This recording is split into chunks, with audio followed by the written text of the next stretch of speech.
And we are live! Good afternoon, everybody, and welcome to Lunch and Learn! Second week in person. We've got a lovely crowd here in the synagogue and a lovely crowd of our virtual studio audience on Zoom as well. We can hear you on Facebook and YouTube, guys, but they won't be able to see you. So welcome. Hello, everyone. This... as we know, we have if we haven't been before, we have a couple of minutes talking about the parsha, and then the bulk of it we'll talk about Pirkei Avot, and it'll be really fun and really entertaining and really interesting and really engaging. So let's crack on with it. Parshat Lech Lecha. It's just fortuitous that for a lot of you will have covered this material on Monday night in the bigger picture. It just so happens that the parshiot align, so we should all know what the flow of the Sedra is like. We have the first instruction, the first commandment to Avraham of Lech Lecha, of going on a journey and listening to the word of Hashem, seeing where it takes him. He's promised to be rich and famous, and from him will come all of these descendants. And the start of that journey is in this week's parsha with Lech Lecha. So he goes on a journey, and as we know, talking about it in the bigger picture, that the first thing that happens is that they go down to the land of Canaan, and no sooner do they get down to the land of Canaan, say hello to the world. They can see you, guys. Give everyone a wave. I realise. Everyone can see you. No sooner do they get down to the land of Canaan, then Avraham is told to go down to Mitzrayim, to Egypt, because there is a famine. And so he goes down to Egypt, and there's this whole encounter with Pharaoh, and he is concerned that Pharaoh is going to violate his wife and kill him, etc., etc. So they're down in Egypt for a little bit, and then they come out from Egypt after Pharaoh basically sends them away. And they come back up, and they settle down. Avraham, Sarah, at this time, of course, their names are Abram, Sarai, and Lot. And the shepherds are unable to live side by side. And so they end up splitting, and Lot goes his way, and Avraham goes his way. And what a shame, they part ways. Very interestingly, yesterday we were at a rabbinic chavruta, a rabbinic session with the chief rabbi, and he used this little episode as a clarion call for the importance of tackling climate change.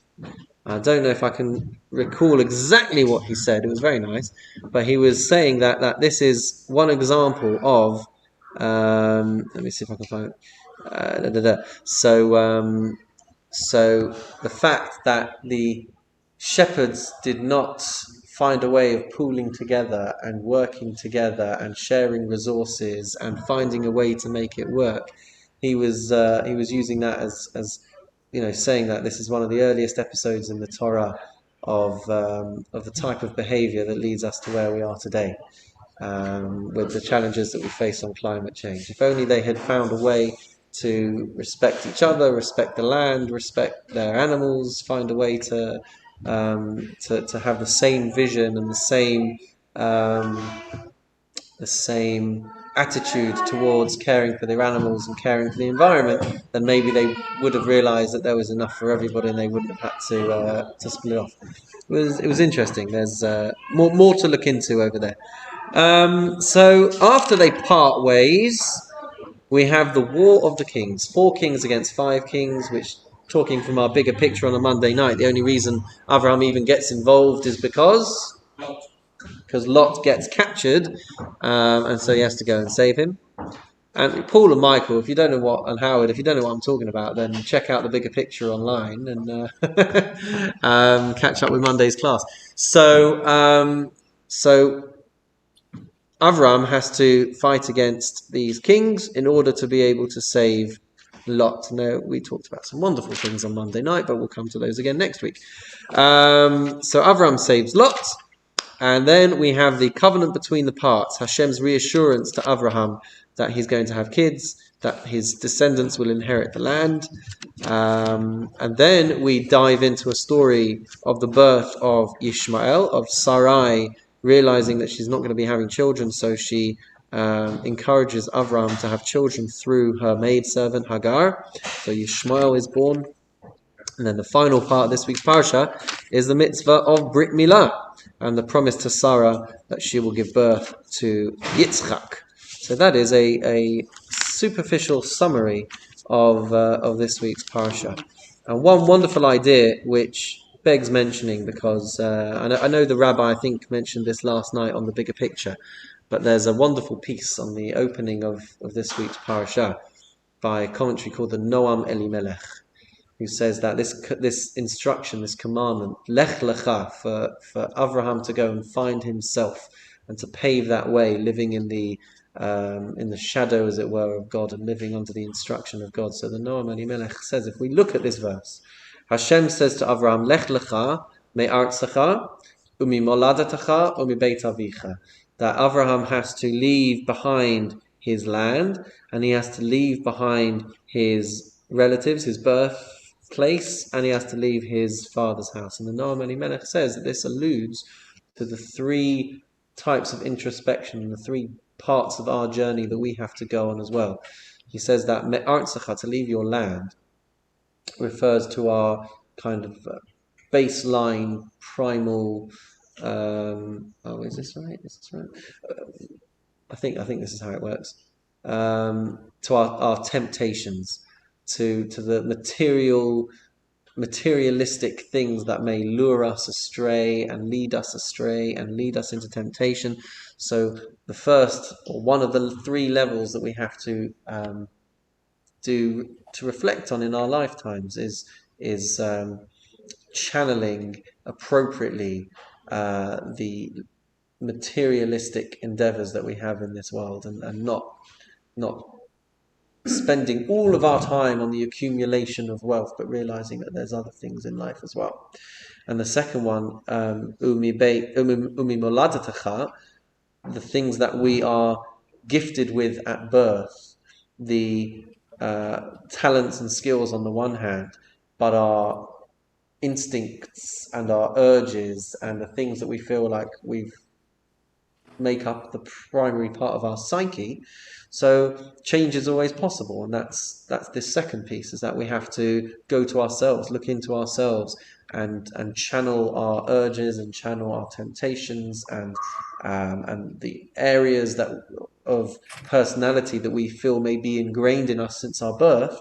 We have to reflect on those, and if necessary, change our makeup. Umi beis avicha refers to our father's home or our parents' home, any attitudes and influences and things that Beit avicha refers to the concept of being born into privilege, as it were, that just because you got a surname doesn't mean that you're going to make it yourself. One of the examples that's given is that our family lineage is like a list of zeros, but it's only going to be a significant number if you are a 1 at the beginning of those zeros. In other words, that you may come from a wonderful line of people, but when it comes to you, if you don't invest in your own abilities and your own manifestation of what you can bring to the world, then the fact that you come from good stock will ultimately count for nothing. So we all have this imperative in our lives, lech lecha, and of figuring out who we are, being the best people that we can be, bringing our love and our light and our goodness and our mitzvot to the world. And these are the three kind of areas of focus that we may have to look at and lech lecha to search into ourselves to be able to live as effectively and as magnificently as possible. So any comments or questions before we go into Pirkei? Rita. Obviously, because I was on Monday online, you spoke about the 4 kingdoms, which I understood perfectly. And then you spoke about Mashiach.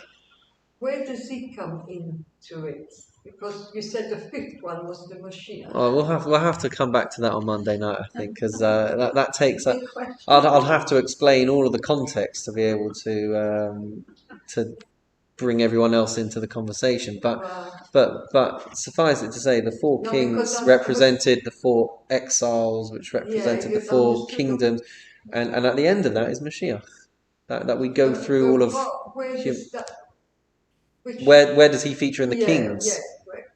Mashiach is something which, even when the word Mashiach comes, is that a name? Is that a surname? Is that a what is the Mashiach?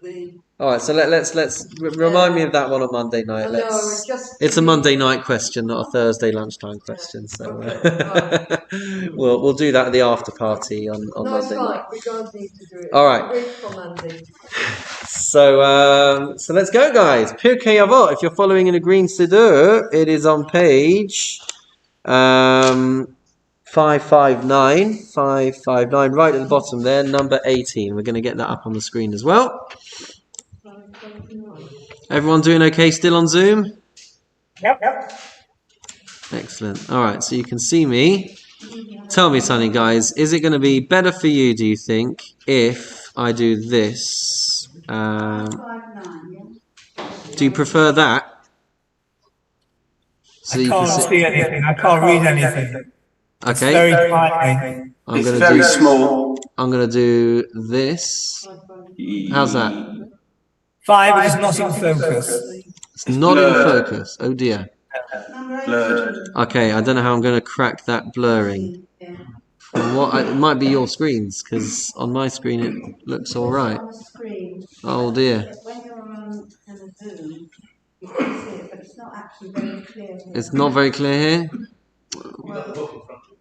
Okay. We had this last week, and you made we'll have to try and find an opportunity to fix that. So let's. Well, we've got the book. Well, yeah. Well, you do. They don't have the book. You made the screen bigger last time. I think you can make it. You can make it out roughly. Okay, I've tried to fill your screen with me. If we are not filling your screen, then you might just need to tweak the Zoom settings a little bit. What about if you take us off? Well, then people want to be able to see us and last week you made yourself smaller.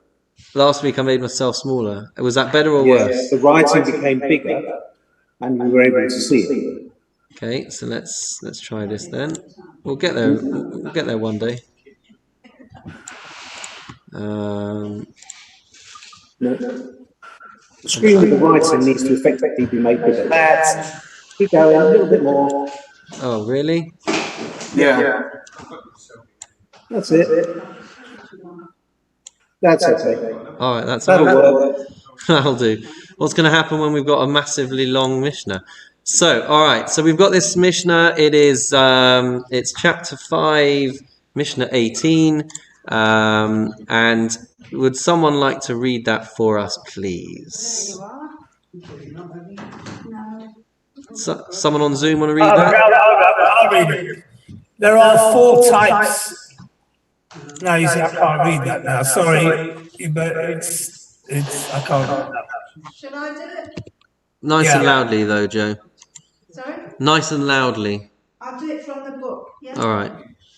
There are 4 types among those who sit before the sages: the sponge, the funnel, the strainer, and the sieve. The sponge absorbs everything. The funnel takes in at one end and lets out at the other. The strainer lets out the wine and retains the sediment. The sifter allows the flour dust to pass through and retains the fine flour. Thank you very much. All right, so did you hear that, guys? Yep. Oh, magnificent. So we've got 4 types of... Interesting here, guys, because if I'm not mistaken, a few weeks ago we had 4 types of disciples. Yeah, that was a few weeks ago. Arba midot betalmidim, and this is Arba midot beyoshvim lifnei chachamim. And we've also had previously 4 types of those students. We had 4 students last time. And four types of people who go to the study house. So this week we've got 4 types of people who sit before the sages. Biyoshvim lifnei chachamim. And in the Hebrew there, safog, mashpech, mishameret, v'nafa. A sponge, a funnel, a strainer, and a sieve. And these 4 different utensils represent 4 different types of people, but variations of comprehension and reflection. So you have a sponge who soaks up everything, retains everything. You have a funnel that retains nothing. Whatever goes through just funnels all the way through and comes out the other end. Almost like saying one goes in one ear and out the other. Mashpech is a strainer which only collects the bad parts. As it says on the screen there, it lets out the wine and retains the lees, which I'm guessing is the sediment or the dregs of the wine. And then the sieve will retain the finest flour and will let any of the dust fall away. So 4 types of people who sit before the sages. Who wants to Did we have this comment on this? before in the Pirkei Avot? We've been having Because I remember similar concepts. Yeah, but We've had, and I'll try and put it up on the screen over here. We've had 4 types of disciples, 4 types of students. We had the type who is quick to comprehend, but then forgets it quickly, and people who comprehend slowly, but they retain it. And so, yes, these are all structurally quite similar in the sense of. Well, we have that in the Haggadah, the 4 sons. We have, that's right, yeah, very good. So this Mishna is reflecting on how well people comprehend and retain, and what they do with that information, their ability to balance it with other things that they've absorbed and heard about. And it's interesting, it doesn't say that there are 4 types of students. It says there are 4 types of people who sit before the sages. So let's just start off with just focusing on those words there. What is the significance of telling us that there are 4 types of people who sit before the sages?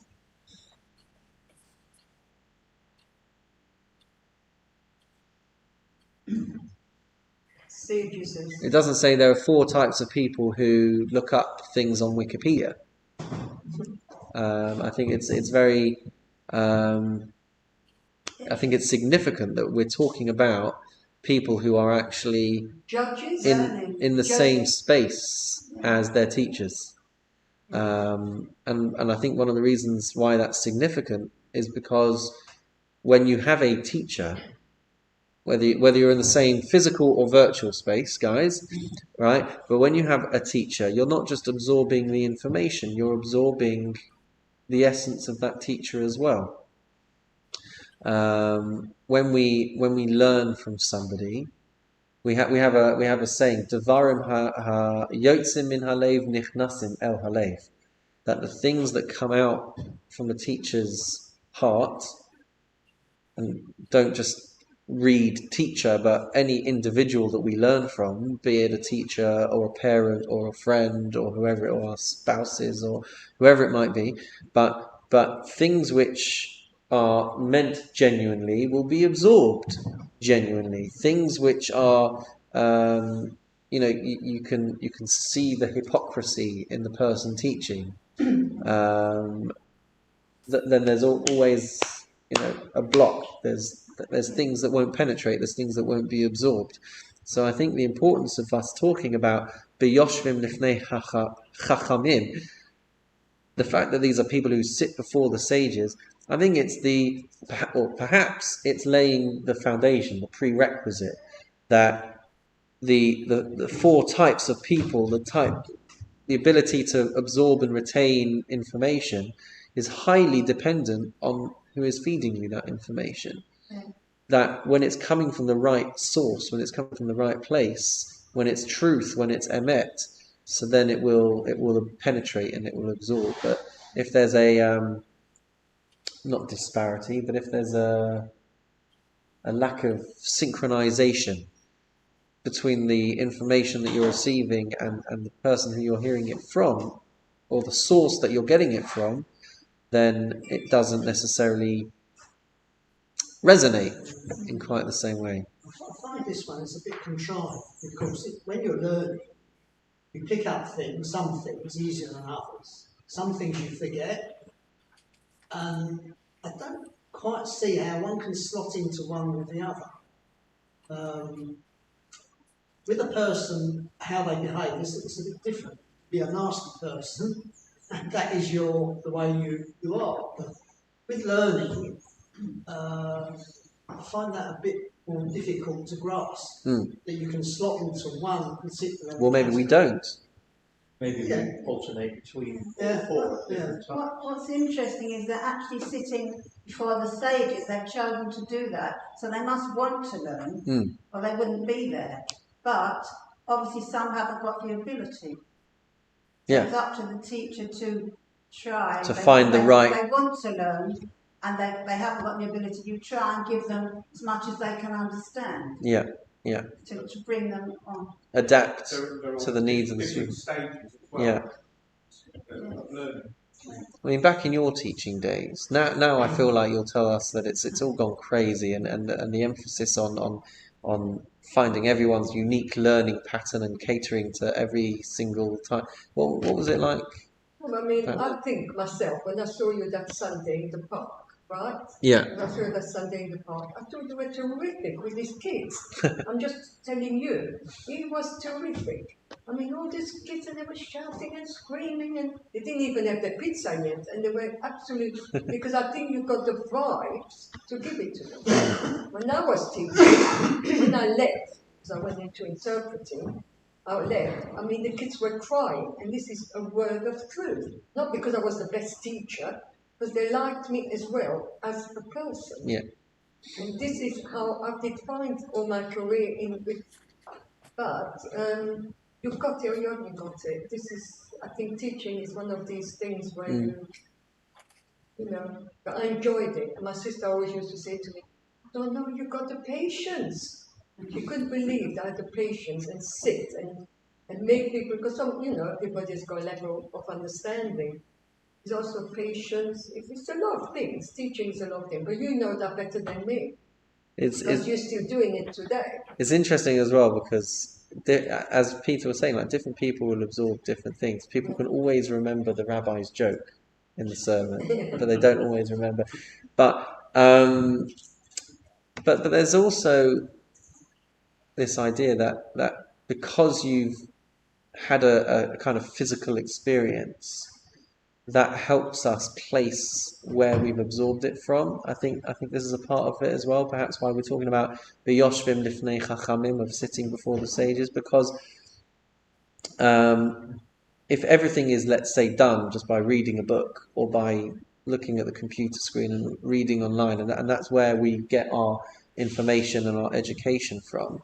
So everything just becomes a blur. Maybe you'll retain some of the information, but it won't mean anything. There's the experience of learning as well, so that you'll remember the capital of France because Mrs. Hammerman gave us an activity to do in that classroom, and I've never forgot that activity, and that's why I remember that information. I've absorbed it; it's become part of me, and I've lived that experience, and perhaps that's part of this as well. Some teachers just do it for the job, and they're not really that interested. They just come and do the lesson and go. But others care. Yeah. That, about the pupils. Was that you, Howard? Yeah. Go on. Sorry? We can hear you. No, I wasn't saying anything. Oh. Thought you were about to chime in with some pearls of wisdom. No, my wife was just asking me if I wanted another drink. Oh. And do you? No. Yeah, I do. Hello. Wave to the millions of fans. It's funny because it's difficult to categorise someone who's learning, because I think we just mentioned that it also depends on the teacher as well. Mm. You know, some teachers are better. We react better to some teachers than others. I never forgot in economics we had this teacher for A level, and I think the whole class. This was in the days when grade A meant something. So, and virtually the whole class got a grade A because he was so interested in the way he put things over and everybody responded. Mm. So it's as much the teacher. Yeah, you've actually just reminded me. There's at least one teacher that I can recall from JFS. The only abiding memories that people ever have are all of his funny catchphrases and all of his funny. So no one can remember any of the information that they taught him, but they can remember all of the idiosyncrasies and all of the jokes and all of the stories.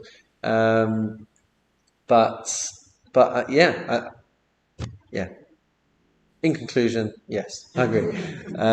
Okay, so let's just clarify that we've understood what these four different utensils are. We've got the sponge, who absorbs everything, and perhaps, going through some of the explanations and the commentaries and the insights on this, they talk about how this means that you've not only absorbed the subject that's being taught, but you've even absorbed the mannerisms of the teacher, the personality, the quirks of the teacher. Now, is a sponge a good place to be or a bad place to be? A good place. Morris says a good place.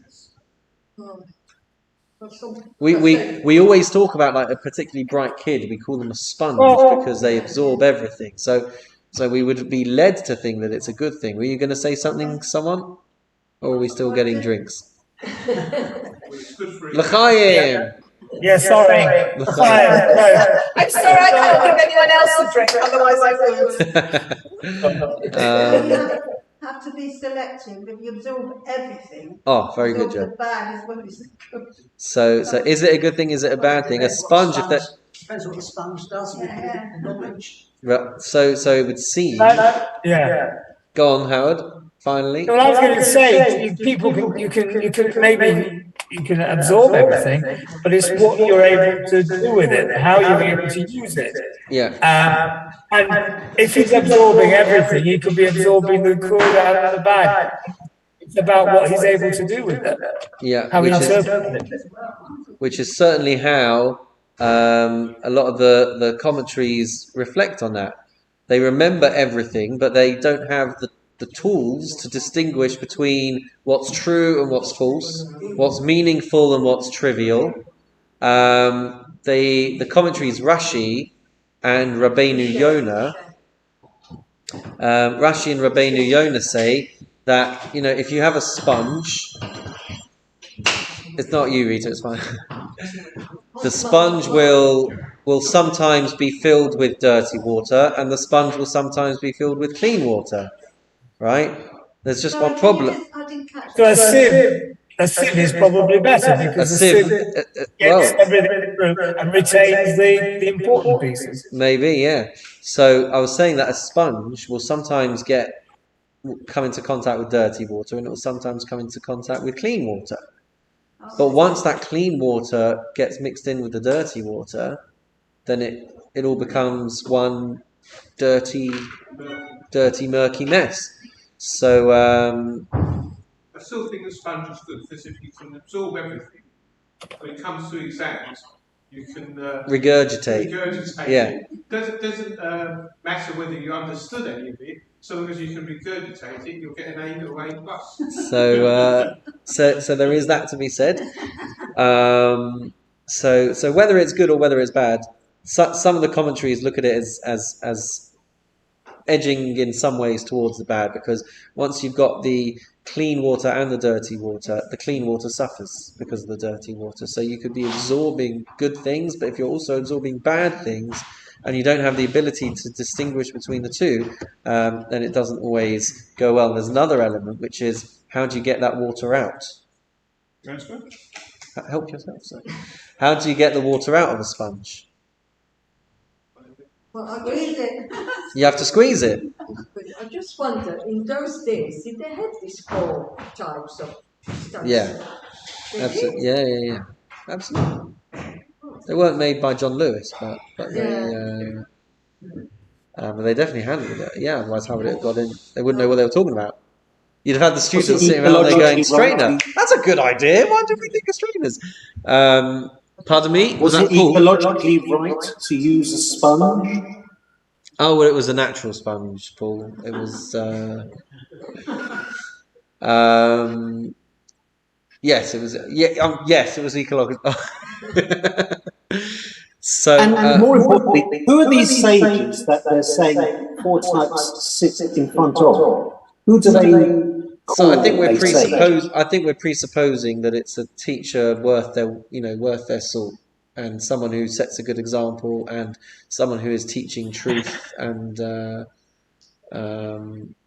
is actively seeking to learn. Wasn't the rabbis? Why wouldn't it be the rabbis? Or the rabbi. Chachamim is used quite interchangeably with rabbanon, with the rabbis. Yeah. So the other element to a sponge is that they have to be squeezed to get their contents out. So here they use that as a comparison to talk about someone who they've got all of this information, but you have to really put pressure on them to be able to share that with others. Which is why it's not the ideal type of learner to be. It's definitely better than the funnel, one may think, because the funnel, whatever you get, you're not absorbing, and it just goes straight through you. You still get points for playing, like we talked about last week, but it would seem that the funnel is definitely at a disadvantage, because they'll be slugging and slugging and slugging, and they won't remember anything. There's a famous story in the Talmud, I've probably told it here before, about a rabbi called Rabbi Preda, and the story goes that he had this student who just could not remember anything. And they'd be sitting learning a particular topic, and he'd teach it once, test the kid on it, he wouldn't remember, so he'd teach him again, and he'd teach him again, and the Gemara talks about how he had to teach him 400 times until eventually this guy had a eureka moment, and he realized, now I finally understand it. And if you paint the picture in your mind of this teacher who's patiently sitting there, it's like, 1, didn't get it, 2, didn't get it, 3, didn't get it, 4, didn't get it, 99, still not got it, 100, and he's going, and it's 200, 201, 202, 203, 350, 351, 300, however many times it was, I think it was 400. Eventually, 399, still didn't get it. 400 times they've tried to teach him this lesson. Finally, he's cut it. Finally, he's understood it. And then the Gemara actually says that the guy forgot it again. He had to teach him another 400 times to get it. It's not a great place to be when you're a funnel, because, students really suffer when they're feeling like they're just making no progress with their studies. But there are people out there who are like that, and we have to accommodate them, and we have to find ways of giving them an educational experience that won't crush them and that won't drive them mad and drive them down into themselves. But these types of learners, these types of comprehenders do exist. And then we've got the 2 kind of medium options. We've got the Mishameret, which is somebody who keeps only the bad parts, keeps the dregs of the wine, and lets the good stuff flow through. So the analogy there is not what we want to be like as well. We want to obviously retain the good things. That's what the final one is. That's the sieve, which lets all of the useless powder dust go through the holes, and will just retain the good bits, the bits that we need. So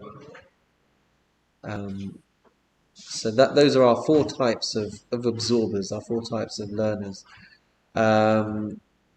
There's an interesting one, which is a commentary called the Minchas Shabbos, who says that it represents 4 attitudes that one may have to his familial heritage. What does it mean? The sediment refers to the secondary... One second. I don't really understand the note that I've written for myself. But that these represent four attitudes. Oh, four attitudes that one may have to his familial heritage, to the things that they've absorbed from home. Some people will absorb everything from them home that will stand them in good or bad stead. Some people will choose to just, choose to retain nothing from their familial heritage and, go completely on their own course. So there's a commentary that examines it from that point of view as well. So what are you saying is the best one out of those four? Okay, so is it a combination? Well, the sifter, I would think, because it sifts. Sifter, Well, the sieve, It's selective. It's just. It's being selective of the good things and holding on to the good things, and then. Yeah, but that's just their opinion, isn't it? They may be allowing some of the good stuff to not get through, whereas a sponge has got the whole lot and can work out for themselves what they want and what they don't want. Well, they can't work it out. That's the point. They've got it all, and then they may become full of contradictions and hypocrisy and a lot of Well, then a lot of machlokas, yeah. with themselves. If they absorb everything, then they're going to get contaminated by the bad. Right. So yeah, I mean, it could be that someone will be making their own erroneous conclusions, but maybe that is better. At least someone is not sitting on the fence. At least they're choosing one side or t'other. Any comments from our sages online? Yep. I think this is probably one of the most obscure ones we've ever done. It is a bit, isn't it, Paul? Well, it's a bit niche to here, niche to there. I'd like to be a sponge, but I'm not sure I want to be a sponge. I'm so for Mishna at the moment, I'm not sure I want to. Cook with electric, I think, is the outcome of this. Cook with electric. I don't want to be a strainer. I don't want to be a sieve. I don't want to be a strainer. I'm not so happy with a sponge. The funnel may be somebody who actually takes it all in and funnels it out of the other end, dispersing that knowledge to many, many people. Maybe. Maybe. I mean, you can do this till you're blue in the face. It's not. That is why I consider this a fraction obscure. Yeah. Because you can read any one of them as being a good thing or a bad thing. Well, maybe that's a good thing. Maybe that's a good perspective to have in life, Paul, which is that whoever you're encountering, you're finding the good in them. You'd like to think so. Why not? What were you going to say? Rabbi Ket Senior, what were you going to say? I was saying that there is an element of that within everybody because you try to bring out the best in everybody. And that's your job. You get paid for it. All right, well, we've got a few more minutes to play with, guys, so we can have a look at another Mishnah. We can at least start on it. This is a juicy one. So let's see how we do. I have a slight suspicion that we might start on it and have more to say on it next week, because ironically, the notes that I've got for this particular Mishnah are far more extensive than the notes I had for the previous one. But let's have a look. Can you read it on the screen, guys? Yeah, I'll read it to you. Go for it. All love that depends on a something. When the thing ceases, the love ceases. And all love that does not depend on anything will never cease. What is an example of love that depended on a something? Such was the love of Amnon for Tamar. And what is an example of love that did not depend on anything? Such as the love of David and Jonathan. Thank you very much indeed.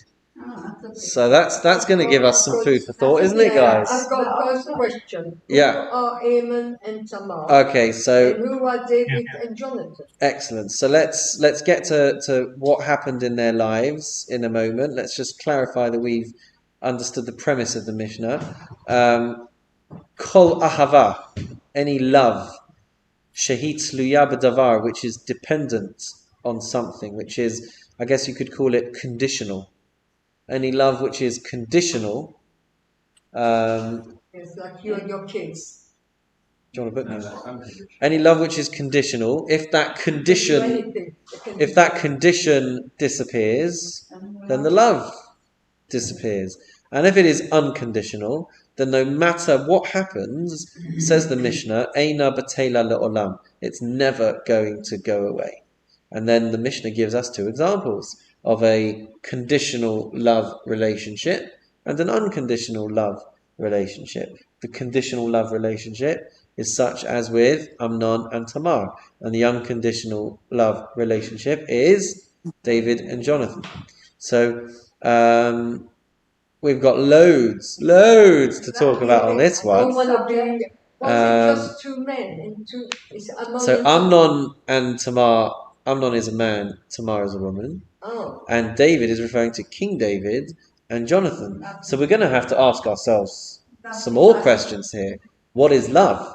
Yeah, we're going to have to explore what is love, because if we, someone said to me, if you read the Torah, then you can then you can have all of these crazy questions or difficult questions about Hashem and difficult questions about this, that, and the other. And I said, yeah, if you read Torah, or if you, in this case, read a Mishnah, then we can come to all kinds of peculiar conclusions. But if we learn Torah, and if we learn the Mishnah, then perhaps we can uncover depths that aren't as controversial as we may feel the initial reading is. Because when we look at this, and we have all of our instinctive reactions to what the word love is, and then we see that the prototype that the Mishnah gives is two men, so then our minds start racing. Hello? What's going on over here? Two men? King David? What are you trying to insinuate about King David? Right? So we have to understand. Yeah. So I'm gonna tell you now what. Love is one word. Yeah. Love is one word. But unconditional interpretation, you have unconditional love for a parent. And a parent Do you? A child. You have unconditional love for a parent, even in bad times, even if there's a broigus. 99% of us, there is still an element of love still in there somewhere. As a child to a parent. As a child to a parent. Yeah. Vice versa, parent to a child. And I think the parent to a child is unconditional love throughout their life. Yeah. Even if you have brought up by a child, you still love them. Between man, humanity, and the Almighty, there should be unconditional love. But there may be times in all of our lives where you question it, you've gone through a bad time, and you think, no, don't love me. So there could be a question there between brother and sister, or between siblings. Yeah, maybe you start off in life all lovey-dovey when you're at home, parents are there, there's the odd fight, argument, this is my toy, that's your toy, that's my toy, whatever. And hopefully, siblings love each other through their lives, but that's not the case, as we all know. It's horrible fallouts and things as well. But finding the word unconditional, I think, is the hard part. So Jonathan, where is unconditional? What does the unconditional actually mean? And between whom is it unconditional? Very good. So let's come to all of that. If not this week, then next week. Yeah. Can I just ask one question? David is. You've already asked one question. I was about to answer it.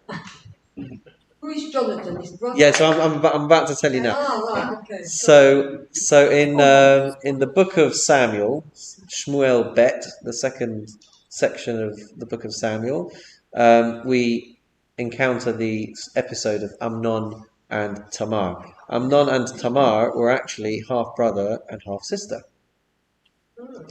And he was infatuated with his half sister. And the story. Incest. Sorry. Incest. Yeah, and the story as recorded in Tanakh, in the Bible, goes that he requested that she come and do something for him, tend to his needs, and when she was in that setting, he forcefully satisfied his lust. So that is the start of that episode. The next part of the episode is that afterwards, his lust turned into hate, and that was far more intense than the infatuation that he had felt. So I guess this is the prototype for indicating to us that when your emotions and when your connection to another person is based on something, or based on what you can get from the relationship. So once the dynamic changes, or once the circumstances change, or maybe even once you satisfy that urge, that lust, that need, and you realize that it was empty all along, so then you're done with it. And I guess this is the polar extreme, where he had a severe infatuation which turned into a severe hate. And I guess that paints the picture for us that, anything less than that can happen as well, where 1 minute you love your sibling and the next minute you're fighting over the toy, right? When it's rooted in a condition, when it's rooted in something that may disappear at one time, then it's not going to last. Whereas unconditional love, where the bond that you share rises above any circumstance, then it will remain even when those circumstances change. So with King David, at the time he was just David, but David and Jonathan, he was the son of King Saul. He was the next in line to the throne. But Saul forfeited his monarchy. And so Samuel appointed David as the next king. Now, David and Jonathan were... rivals? Well, they should have been, right? Yeah. Right? But they were extremely close.